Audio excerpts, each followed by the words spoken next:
আসসালামু আলাইকুম। সংবাদে আপনাদের সবাইকে স্বাগত জানাচ্ছি। আমি ফিরোজ তোহা। শুরুতেই সংবাদ শিরোনাম। বাংলাদেশের সর্বশেষ গুরুত্বপূর্ণ আপডেট সংবাদে আপনাকে স্বাগত। শুরুতেই সংবাদ শিরোনাম, পরে বিস্তারিত।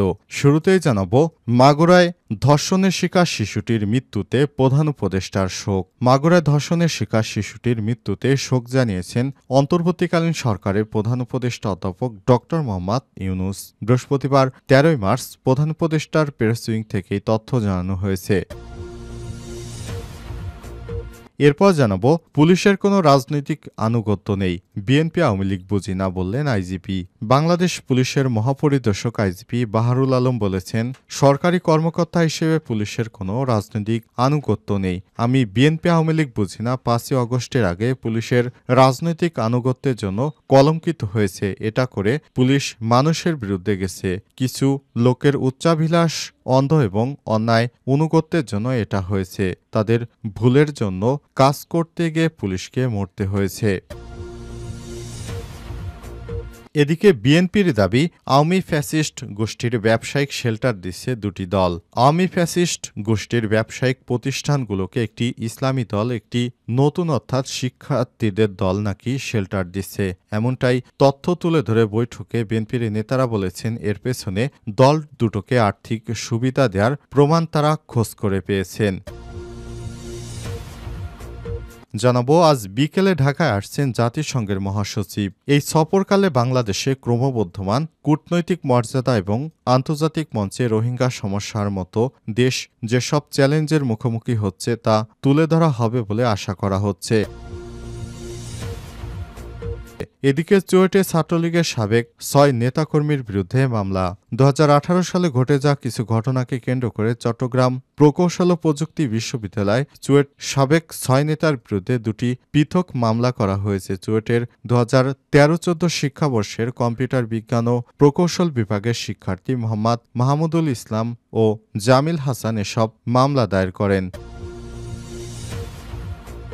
এবং সর্বশেষ জানাবো, কানাডার নতুন প্রধানমন্ত্রীর শপথ অনুষ্ঠানের তারিখ নির্ধারণ। কানাডার নতুন প্রধানমন্ত্রী মার্ক কার্নির শপথ অনুষ্ঠানের তারিখ নির্ধারণ করা হয়েছে। শুক্রবার ১৪ মার্চ সকালে কানাডার পরবর্তী প্রধানমন্ত্রী হিসেবে শপথ নেবেন। ফলে ওই দিন জাস্টিন ট্রুডোর ৯ বছরের বেশি সময় ধরে ক্ষমতায় থাকার দিন শেষ হচ্ছে। খবর রয়টার্সের। প্রিয় দর্শক, এতক্ষণ শুনছিলেন সংবাদ শিরোনাম, এবারে বিস্তারিত। তবে তার আগে বন্ধুরা, অনুরোধ থাকবে সংবাদটিতে একটি লাইক দিন। এই চ্যানেলে আপনি নতুন হয়ে থাকলে আমাদের সংবাদটি দেখতে দেখতে চ্যানেলটি সাবস্ক্রাইব করে রাখুন, যাতে করে বন্ধুরা আমাদের পরবর্তী লেটেস্ট আপডেট সংবাদগুলো সবার আগে আপনার কাছে পৌঁছে যায়। এবারে বিস্তারিত। মাগুরায় শিশুটির মৃত্যুতে প্রধান উপদেষ্টার শোক। মাগুরায় ধর্ষণের শিকার শিশুটির মৃত্যুতে শোক জানিয়েছেন অন্তর্বর্তীকালীন সরকারের প্রধান উপদেষ্টা অধ্যাপক ড মোহাম্মদ ইউনূস। বৃহস্পতিবার ১৩ মার্চ প্রধান উপদেষ্টার প্রেস উইং থেকে এই তথ্য জানানো হয়েছে। এর আগে শিশুটির মৃত্যুর খবর নিশ্চিত করে বাংলাদেশ সেনাবাহিনী। বৃহস্পতিবার ১৩ মার্চ বাংলাদেশ আর্মির ভেরিফাইড ফেসবুক পেজে একটি পোস্টে জানানো হয়, ঢাকা সম্মিলিত সামরিক হাসপাতাল সিএমএইচে দুপুর ১টায় চিকিৎসাধীন অবস্থায় শেষ নিঃশ্বাস ত্যাগ করে শিশুটি। পোস্টে জানানো হয়েছে, অত্যন্ত দুঃখের সঙ্গে এবং ভারাক্রান্ত হৃদয়ে জানানো যাচ্ছে যে মাগুরায় নির্যাতিত শিশুটি আজ ১৩ মার্চ দুপুর ১টায় সম্মিলিত সামরিক হাসপাতাল সিএমএইচে শেষ নিঃশ্বাস ত্যাগ করেছে। ইন্না লিল্লাহি ওয়া ইন্না ইলাইহি রাজিউন। সম্মিলিত সামরিক হাসপাতাল সিএমএইচের সর্বাধুনিক চিকিৎসা ব্যবস্থা প্রয়োগ এবং বিশেষজ্ঞ চিকিৎসকদের সর্বোচ্চ প্রচেষ্টা সত্ত্বেও তাকে বাঁচানো সম্ভব হয়নি। শিশুটি আজ সকালে ৩বার কার্ডিয়াক অ্যারেস্ট হয়েছে। ২বার স্থিতিশীল করা গেলেও তৃতীয়বার আর তার হৃদস্পন্দন ফিরে আসেনি। এর আগে প্রেস উইং থেকে জানানো হয়েছিল, কার্ডিয়াক অ্যারেস্টের দ্বিতীয়বার প্রায় ৩০ মিনিট সিপিআর দেওয়ার পর রিভার্স করেছে। ব্রেন ফাংশন করছে না, জিসিএস কোমা লেভেল 3, রক্তচাপ ও অক্সিজেন লেভেল অনেক কমে গেছে। এরপর তার আর জ্ঞান ফিরে আসেনি। এরপরই মৃত্যুবরণ করেছেন। পুলিশের কোনো রাজনৈতিক অনুগত্য নেই, বিএনপি আওয়ামী লীগ বুঝি না, বললেন আইজিপি। পুলিশ মহাপরিদর্শক আইজিপি বাহারুল আলম বলেছেন, সরকারি কর্মকর্তা হিসেবে পুলিশের কোনো রাজনৈতিক অনুগত্য নেই। আমি বিএনপি আওয়ামী লীগ বুঝি না। 5ই অগস্টের আগে পুলিশের রাজনৈতিক অনুগত্যের জন্য কলঙ্কিত হয়েছে। এটা করে পুলিশ মানুষের বিরুদ্ধে গেছে। কিছু লোকের উচ্চাভিলাষ, অন্ধ এবং অন্যায় অনুগত্যের জন্য এটা হয়েছে। তাদের ভুলের জন্য কাজ করতে গিয়ে পুলিশকে মরতে হয়েছে। বৃহস্পতিবার 13 মার্চ সকালে 10টায় গাজীপুর ভোগড়া বাইপাস এলাকায় শিল্প পুলিশ 2-এর ইউনিটের বিশেষ কল্যাণ সভায় প্রধান অতিথির বক্তব্যে তিনি এসব কথা বলেছেন। আইজিপি বাহারুল আলম আরও বলেন, কাজ করতে গিয়ে বাংলাদেশের আমাদের যে লোকগুলো মারা গেছে তাদের ভুলের জন্য জীবন দিতে হয়েছে। দায়ভারটা যিনি জীবন দিয়েছেন তার তো নয়, এই দায়ভার যিনি অর্ডার করেছেন তাকে অবশ্যই পানিশমেন্ট পেতে হবে। এটা আমি বিশ্বাস করি। যারা এই অন্যায় করেছেন তাদেরকে অবশ্যই শাস্তি পেতে হবে।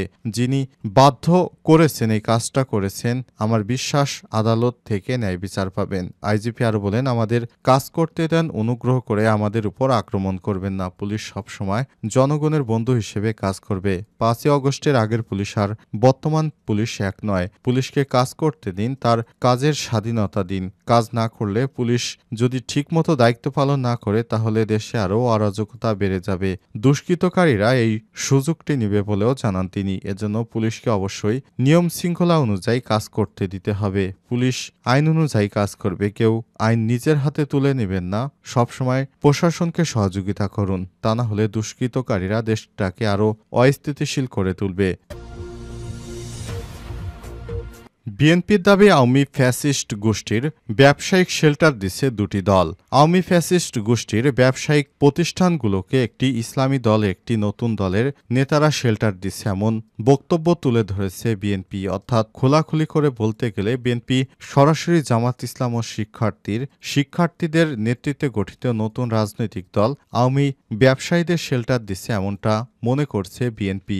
ছাত্রলীগকে নিষিদ্ধ করার পর থেকেই সারা দেশ জুড়ে যে অনাকাঙ্ক্ষিত ঘটনা ঘটছে, এর দায়ভার বাংলাদেশের রাজনৈতিক দলগুলো কোনোভাবেই এড়াতে পারে না। সারা দেশ জুড়ে বিএনপির চাঁদাবাজি, অস্থিরতায় সারা দেশের মানুষ দিশেহারা। এরই মধ্যে আবার বিএনপি নতুন করে জামাত ইসলাম ও শিক্ষার্থীদের দোষ দিচ্ছে যে আওয়ামী লীগদের শেল্টার দিচ্ছে নাকি বিএনপি জামাত। কতটা বাস্তবসম্মত সেটি এখন ভাবার বিষয়। রাজধানী গুলশানে বিএনপির 4 বছরের রাজনৈতিক কার্যালয়ে অনুষ্ঠিত স্থায়ী কমিটির বৈঠকে ভার্চুয়ালি সভাপতিত্ব করেন ভারপ্রাপ্ত চেয়ারম্যান তারেক রহমান। সূত্রমতে বৈঠকে নেতারা বলেন, জাতীয় নির্বাচন নিয়ে সরকারের মধ্যে গড়িমসি বিষয়টি স্পষ্ট হয়েছে। এই বিষয়টি আমাদেরকে ভাবিয়ে তুলছে। আমরা নির্বাচনের কথা বললেও কিছু উপদেষ্টা ও কিছু রাজনৈতিক দল তারা নতুন নির্বাচনের জন্য তারা গড়িমসি করছে। তারা চাইছে নির্বাচনের জন্য কালক্ষেপণ করতে, যাতে করে সামনে দেশকে আরও অস্থিতিশীল পর্যায়ে নিয়ে যাওয়া যায়। এজন্য তারা নির্বাচন দিতে চাচ্ছে না বলে মনে করে বিএনপি। বাংলাদেশ নিয়ে নতুন ষড়যন্ত্র দেখছে বিএনপির নীতি নির্ধারকরা। স্থায়ী কমিটির বৈঠকে একাধিক নেতা বলেন, বিদেশি কূটনৈতিকদের সঙ্গে কথা বলে তারা বুঝতে পেরেছেন দেশের জন্য ভালো কোনো সংবাদ নেই। এই ব্যাপারে দলের শীর্ষ নেতাকে আরও সতর্ক থাকতে আহ্বান জানানো হয়েছে।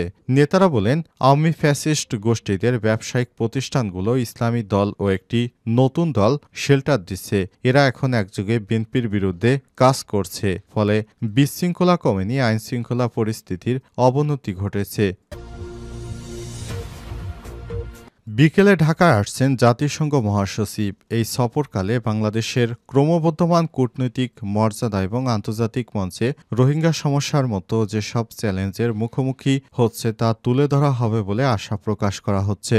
জাতিসংঘের মহাসচিব অ্যান্টোনিও গুতেরেস প্রধান উপদেষ্টা অধ্যাপক ড. মোহাম্মদ ইউনূসের আমন্ত্রণে আজ বৃহস্পতিবার সরকারি সফরে ঢাকায় আসছেন। বুধবার সরকারি সূত্র জানিয়েছে, গুতেরেসকে বহনকারী এমিরেটস এয়ারলাইন্সের একটি ফ্লাইট EK586 আগামীকাল বিকাল 5টায় হজরত শাহজালাল আন্তর্জাতিক বিমানবন্দরে অবতরণ করবে। আজ বিকাল 5টায় অবতরণ করার কথা রয়েছে।